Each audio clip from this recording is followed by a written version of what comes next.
Assalamualaikum warahmatullahi wabarakatuh. Selamat pagi semuanya, salam sejahtera buat kita semua.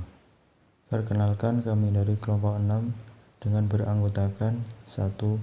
Syifa Faridatul Muna, 2. Siti Husni Faiqoh, 3. Riyandika Krida Nugraha. Di sini kami akan menjelaskan materi tentang Islam pada dinasti Bani Umayyah. Kekhalifahan Umayyah adalah kekhalifahan Islam pertama setelah masa Khulafaur Rasyidin yang memerintah dari 661 Masehi sampai 750 Masehi di Jazirah Arab dan sekitarnya, serta dari 756 Masehi sampai 1031 Masehi di Cordoba, Spanyol sebagai Kekhalifahan Cordoba. Masa kekhalifahan Bani Umayyah hanya berumur 90 tahun, yaitu dimulai pada masa kekuasaan Muawiyah bin Abu Sufyan, yaitu setelah terbunuhnya Ali bin Abi Thalib, dan kemudian orang-orang Madinah membaiat Hasan bin Ali. Namun Hasan bin Ali menyerahkan jabatan kekhalifahan ini kepada Muawiyah bin Abu Sufyan dalam rangka mendamaikan kaum muslimin yang pada masa itu sedang dilanda bermacam fitnah yang dimulai sejak terbunuhnya Utsman bin Affan, pertempuran Siffin, perang Jamal, terbunuhnya Ali bin Abi Thalib, serta pengkhianatan dari orang-orang Khawarij dan Syiah. Sebelum kita melanjutkan ke materi selanjutnya, saya akan menyampaikan 4 poin dalam presentasi kali ini, yaitu yang pertama pendiri dinasti Umayyah, kedua pola pemerintahan, ketiga ekspansi wilayah, 4 peradaban. Pendiri dinasti Umayyah. Pendiri dinasti Bani Umayyah yaitu Muawiyah bin Abu Sufyan. Pada masa pemerintahan Ali bin Abi Thalib dari kekhalifahan Rasyidin, terjadilah perang saudara antara Ali dengan Muawiyah I di Siffin. Perang Siffin ini diakhiri dengan tahkim atau penyelesaian perkara, yang ternyata tidak menyelesaikan masalah, bahkan menimbulkan perpecahan menjadi 3 golongan politik, yaitu Muawiyah, Syiah, dan Khawarij. Setelah Ali terbunuh, tidak lama berselang umat Islam dan para pengikut Ali bin Abi Thalib melakukan sumpah setia atau baiat atas diri Hasan bin Ali untuk diangkat menjadi khalifah pengganti Ali bin Abi Thalib. Proses penggugatan itu dilakukan di hadapan banyak orang. Mereka yang melakukan sumpah setia ini ada sekitar 40.000 orang, jumlah yang tidak sedikit untuk ukuran pada saat itu. Orang yang pertama kali mengangkat sumpah setia adalah Qais bin Sa'ad. Kemudian diikuti oleh umat Islam pendukung setia Ali bin Abi Thalib. Pengangkatan Hasan bin Ali di hadapan orang banyak tersebut ternyata tetap saja tidak mendapat pengakuan dari Muawiyah bin Abu Sufyan dan para pendukungnya, di mana pada saat itu Muawiyah yang menjabat sebagai gubernur Damaskus juga menobatkan dirinya sebagai khalifah. Hal ini disebabkan karena Muawiyah sendiri sudah sejak lama mempunyai ambisi untuk menduduki jabatan tertinggi dalam dunia Islam. Namun Al-Hasan, sosok yang jujur dan lemah secara politik, ia sama sekali tidak ambisius untuk menjadi pemimpin negara. Ia lebih memilih mementingkan persatuan umat. Hal ini dimanfaatkan oleh Muawiyah untuk mempengaruhi massa untuk tidak melakukan baiat terhadap Hasan bin Ali, sehingga banyak terjadi permasalahan politik, oleh termasuk pemberontakan yang diladangi Muawiyah bin Abu Sufyan. Oleh karena itu, ia melakukan kesepakatan damai dengan kelompok Muawiyah dan menyerahkan kekuasaannya kepada Muawiyah pada bulan Rabiul Awal tahun 41 Hijriah atau 661 Masehi. Tahun kesepakatan damai antara Hasan dan Muawiyah disebut Am Jamaah, karena kaum muslimin sepakat untuk memilih satu pemimpin saja, yaitu Muawiyah bin Abu Sufyan. Menghadapi situasi yang demikian kacau dan untuk menyelesaikan persoalan tersebut, Khalifah Hasan bin Ali tidak mempunyai pilihan lain kecuali perundingan dengan pihak Muawiyah. Untuk itu maka dikirimkan surat melalui Amr bin Salmah al-Arhabi yang berisi pesan perdamaian. Dalam perundingan ini, Hasan bin Ali mengajukan syarat bahwa dia bersedia menyerahkan kekuasaan pada Muawiyah dengan syarat antara lain: 1. Muawiyah menyerahkan harta Baitul Mal kepadanya untuk melunasi hutang-hutangnya kepada pihak lain. 2. Muawiyah tak lagi melakukan cacian dan hinaan terhadap Khalifah Ali bin Abi Thalib berserta keluarganya. 3. Muawiyah menyerahkan pajak bumi dari Persia dan daerah dari Bijinat kepada Hasan setiap tahun. 4. Setelah Muawiyah berkuasa, kekhalifahan harus diserahkan kepada umat Islam untuk melakukan pemilihan kembali pemimpin umat Islam. 5. Muawiyah tidak boleh menarik sesuatu pun dari penduduk Madinah, Hijaz, dan Irak. Karena itu telah menjadi kebijakan Khalifah Ali bin Abi Thalib. Untuk memenuhi semua persyaratan, Hasan bin Ali mengutus seorang sahabatnya bernama Abdullah bin Al-Harith bin Naufal untuk menyampaikan isi tuntutannya kepada Muawiyah. Sementara Muawiyah sendiri untuk menjawab dan mengabulkan semua syarat yang diajukan oleh Hasan, mengutus orang-orang kepercayaannya seperti Abdullah bin Amir bin Habib bin Abdi Syama.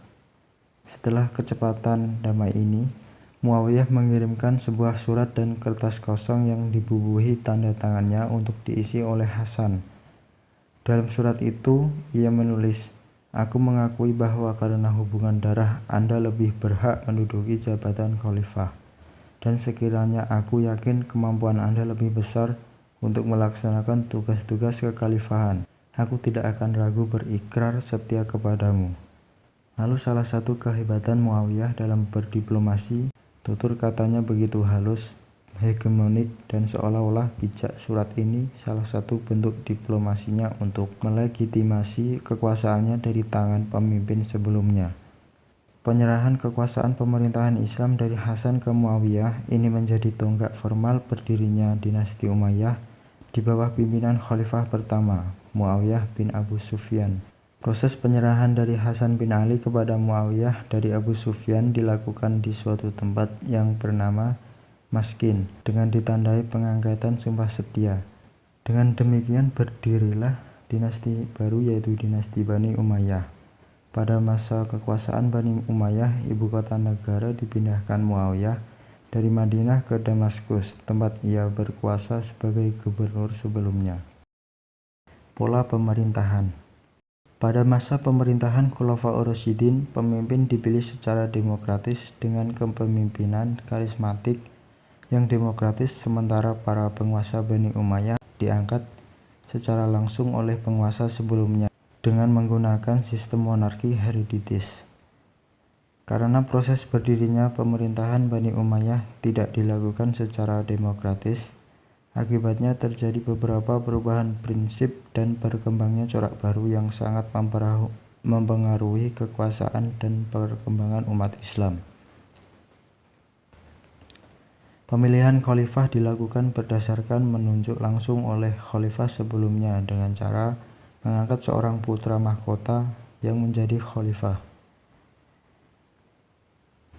Orang yang pertama kali menunjuk putra mahkota adalah Muawiyah bin Abu Sufyan dengan mengangkat Yazid bin Muawiyah. Sejak Muawiyah bin Abu Sufyan berkuasa, para penguasa Bani Umayyah menunjuk penggantinya yang akan menggantikan kedudukannya kelak.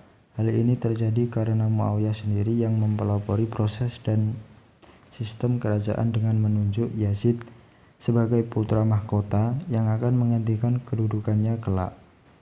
Penunjukan ini dilakukan Muawiyah atas saran Al-Mukhiran bin Sukan agar terhindar dari pergolakan dan konflik politik intern umat Islam seperti yang pernah terjadi pada masa-masa sebelumnya.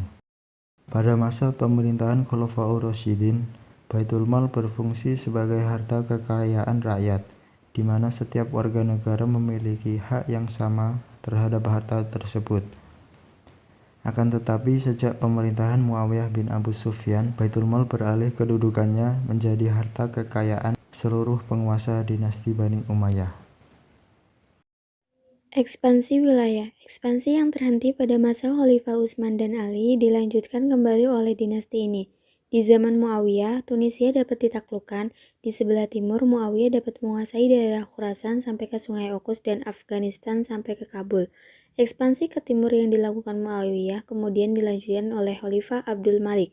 Ia mengirim tentara menyeberangi Sungai Okus dan dapat berhasil menduduk Balkan, Bukhara, Khawarizm, Fergana, dan Markan.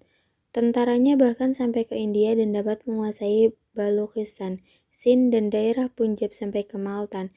Ekspansi ke utara ditujukan untuk menaklukkan ibu kota Romawi Timur, Konstantinopel. Ekspansi ke barat secara besar-besaran dilanjutkan di zaman Walid bin Abdul Malik. Masa pemerintahan Walid adalah masa ketentraman, kemakmuran, dan ketertiban. Umat Islam merasa hidup bahagia. Pada masa pemerintahannya yang berjalan kurang lebih 10 tahun itu, tercatat suatu ekspedisi militer dari Afrika Utara menuju wilayah barat daya, benua Eropa, yaitu pada tahun 711 Masehi.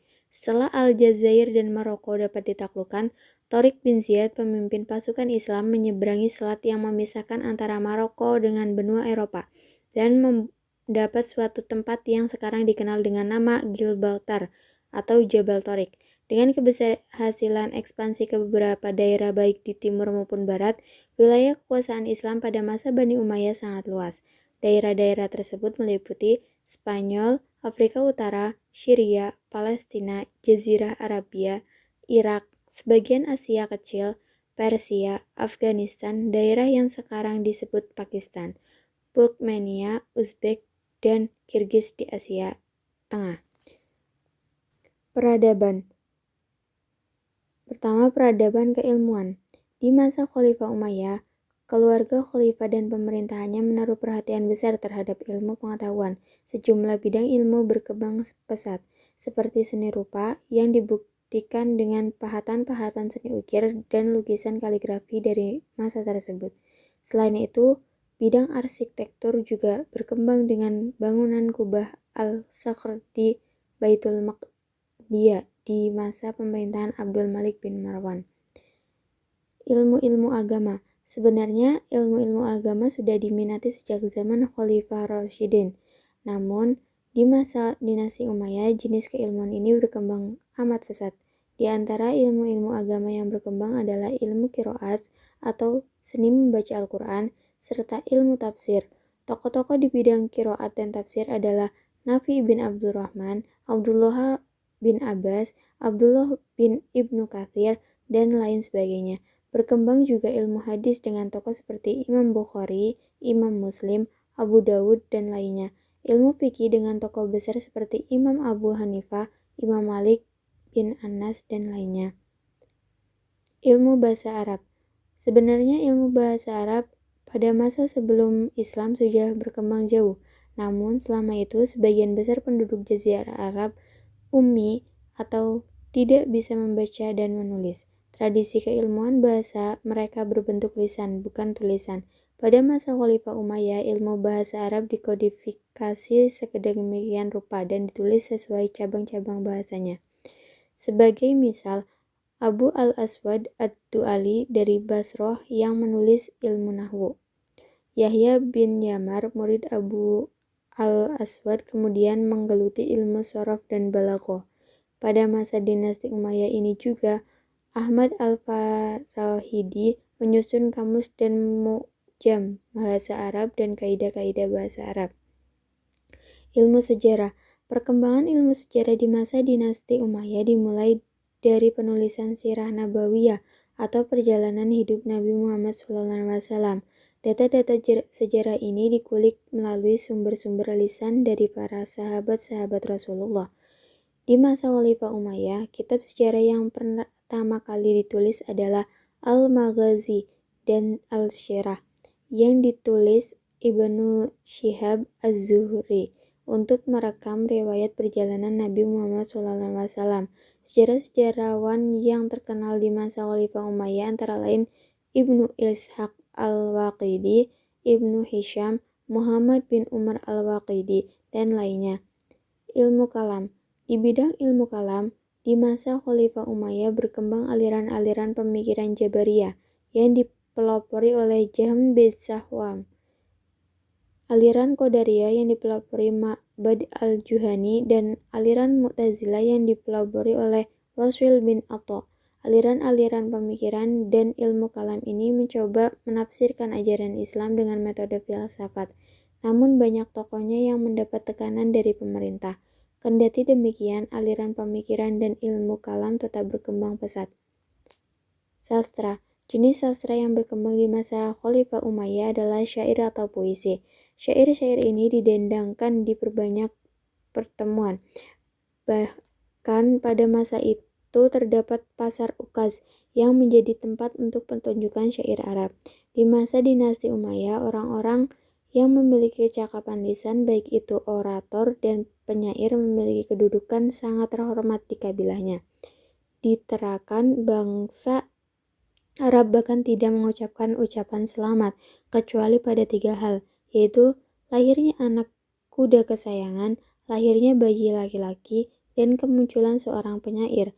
Di era kekhalifahan Umayyah pula terdapat beberapa aliran syair yang berkembang. Misalnya syair Ghazal yang penuh nuansa cinta dan erotisme. Syair Ghazal ini berkembang oleh Umar bin Abu Robi'ah. Selain itu, berkembang juga syair politik yang dikenal dengan sebutan Asy-Syair al-Hizb. Ilmu kimia dan kedokteran. Untuk keperluan praktis, ilmu kimia dan kedokteran turut berkembang pesat. Tokoh terkenal yang mendalami bidang ini adalah Khalid bin Yazid bin Muawiyah yang belajar di Alexandria, Mesir. Ia terjemahkan karya-karya Yunani di bidang kedokteran, kimia, farmasi, dan matematika ke bahasa Arab. Tokoh lainnya dari golongan Nasrani adalah Ibnu Athal dan Abu Hakam al-Nasrani. Ia merupakan dokter pribadi Khalifah Muawiyah bin Abi Sufyan. Abu Hakam adalah spesialis bidang farmasi dan obat-obatan, dari pil, tablet, hingga ramuan herbal. Peradaban, hukum, dan sosial, yaitu politik, pemerintahan, dan sosial kemasyarakatan. Secara politik, di antara kebijakan politik yang terjadi pada masa Daulah Bani Umayyah adalah terjadinya pemisahan kekuasaan antara kekuasaan agama atau spiritual power dengan kekuasaan politik. Amirul Mukminin hanya bertugas sebagai khalifah dalam bidang politik, sedangkan urusan agama diurus oleh para ulama. Secara pemerintahan, perubahan sistem pemerintahan. Bentuk pemerintahan Muawiyah berubah dari demokrasi menjadi monarki, kerajaan atau dinasti, sejak ia mengangkat anaknya Yazid sebagai putra mahkota. Kebijakan ini dipengaruhi oleh tradisi yang terdapat di bekas wilayah kerajaan Bizantium. Setidaknya ada Dewan Departemen Kementerian yang berdiri pada Daulah Bani Umayyah, yaitu yang pertama Dewan Rasail, urusan administrasi dan surah. Departemen ini mengurus surah-surah negara kepada gubernur dan pegawai di berbagai wilayah. Yang kedua, Dewan Kharaj, urusan keuangan. Departemen ini mengurus tentang perpajakan. Yang ketiga, Dewan Jun, urusan kemiliteran. Departemen ini mengurus tentang ketentaraan negara. Yang keempat, Dewan Khatam, urusan dokumentasi. Departemen ini disebut juga Departemen Pencatat. Setiap peraturan yang dikeluarkan disalin pada sebuah registrasi, kemudian disegel dan dikirim ke berbagai wilayah. Yang kelima, Dewan Khaldi, lembaga kehakiman, dikepalai ketua hakim, Qadqil Qudhah, seorang hakim atau Qadli, memutuskan perkara dengan ijtihad atau sungguh-sungguh, dan dasar hukum berdasarkan Al-Quran dan Sunnah Nabi. Sosial kemasyarakatan. Panti sosial penyandang cacat. Ketika Walid naik tahta, ia menyediakan pelayanan khusus. Orang cacat diberi gaji, orang buta diberi penuntut, orang lumpuh disediakan perawat. Ia juga mendirikan bangunan khusus untuk menginap penyakit kusta agar mereka dirawat sesuai dengan persyaratan standar kesehatan. Arab dan Mawali. Masyarakat dunia Islam begitu luas, sedangkan orang-orang Arab merupakan unsur minoritas. Meskipun demikian, mereka memegang peran penting secara sosial. Muslim Arab menganggap bahwa mereka lebih baik dan lebih pantas memegang kekuasaan dari muslimin non-Arab. Muslim non-Arab kala itu disebut mawali. Mulanya mawali adalah budak tawaran perang yang dimerdekakan. Belakang istilah mawali diperuntukkan bagi semua muslim non-Arab. Perundang-undangan. Khalifah mengeluarkan perundang-undangan yang mengatur kehidupan masyarakat, juga mendirikan lembaga penegak hukum sehingga hak-hak masyarakat dilindungi hukum. Peradaban ekonomi antara lain, yang pertama, kondisi perekonomian pada masa dinasti Umayyah sangat baik dan maju. Pemasukan keuangan negara berupa kharaj, jizyah, usyur, zakat, dan lainnya. Yang kedua, sumber-sumber pendapatan dikelola oleh Departemen Pendapatan Negara atau Diwan Al-Kharaj, dan hasil pengumpulan dari sumber-sumber tersebut disimpan di Baitul Mal. Yang ketiga, pada tahun 693 Masehi, Khalifah Abdul Malik bin Marwan menetapkan mata uang sendiri yang berbeda dengan mata uang Persia dan Romawi. Yang keempat, pada masa Khalifah Umar bin Abdul Aziz tidak ada rakyat yang menerima zakat. Yang kelima, kemajuan di bidang ekonomi ini yang menjadikan Islam sebagai kekuatan adidaya di masa itu. Sekian presentasi dari kami, kurang lebihnya kami mohon maaf. Wabillahi taufik wal hidayah waridho wal inayah. Wassalamualaikum warahmatullahi wabarakatuh.